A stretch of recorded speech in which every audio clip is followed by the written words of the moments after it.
किसी भी रिश्ते की नींव समय के साथ मजबूत होती है। आप जितना समय देंगे रिश्ता उतना मजबूत होगा। कोरोना काल में लॉकडाउन लगा तो लोगों ने अपनों के साथ भरपूर समय बिताया, लेकिन कुछ रिश्ते ऐसे भी रहे जिनमें हमेशा के लिए दरार आ गई और समय के साथ वो धीरे धीरे और कमजोर होते गए।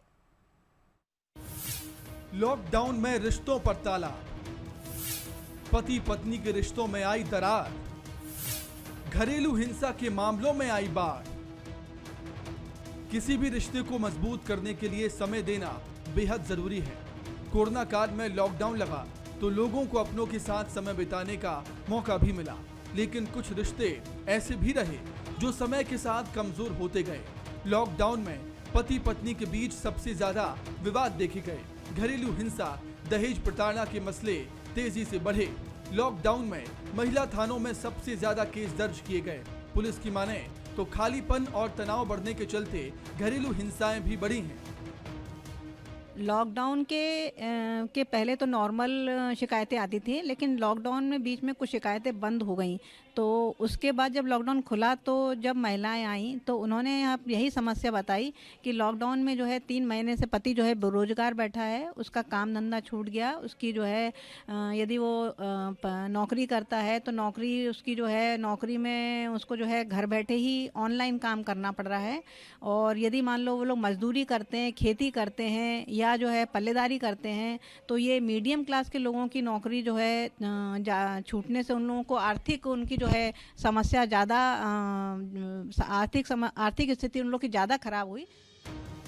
साल 2019 में घरेलू हिंसा और दहेज के कुल 310 मामले दर्ज हुए, लेकिन लॉकडाउन के बाद 2020 में ये बढ़कर 350 तक पहुंच गए, जबकि 2018 में दहेज प्रताड़ना और घरेलू हिंसा के सिर्फ 280 मामले ही दर्ज हुए थे। इधर बढ़ते हुए डोमेस्टिक वायलेंस से निपटने के लिए ग्वालियर पुलिस ने काउंसलिंग की मदद ली, जिसमें खुलासा हुआ कि पति पत्नी में विवाद की सबसे बड़ी वजह बेरोजगारी रही। बेरोजगारी ने पुरुषों की मेंटल हेल्थ पर सबसे ज्यादा असर डाला, तो लॉकडाउन में नशे की लत भी पुरुषों पर हावी रही। चूंकि जब महिला थाने में शिकायत करने आती है तो वो दहेज एक्ट की ही लगाने की प्रयास पति और ससुराल वालों पर करती है, लेकिन वो दहेज का मामला कभी कभी नहीं भी होता। छोटी छोटी बातों पर लड़ाई झगड़े हो जाते हैं और उसमें हम लोग परामर्श में टीआई महोदय के और एसपी साहब के आदेश से परामर्श में ले लेते हैं। और परामर्श में वो उनको जो छोटी छोटी बातें होती हैं उनको समझा के 2-3 बार उनको फॉलोअप करा के वो उसका निदान कर देते हैं। क्योंकि जो FIR का अगर आंकड़ा साल का देखा जाएगा तो करीबन 450-500 इस बार का है, और लास्ट ईयर जो हमारा रिकॉर्ड रहा है वो 250-300 के आसपास रहा है लगातार 5-6 साल में।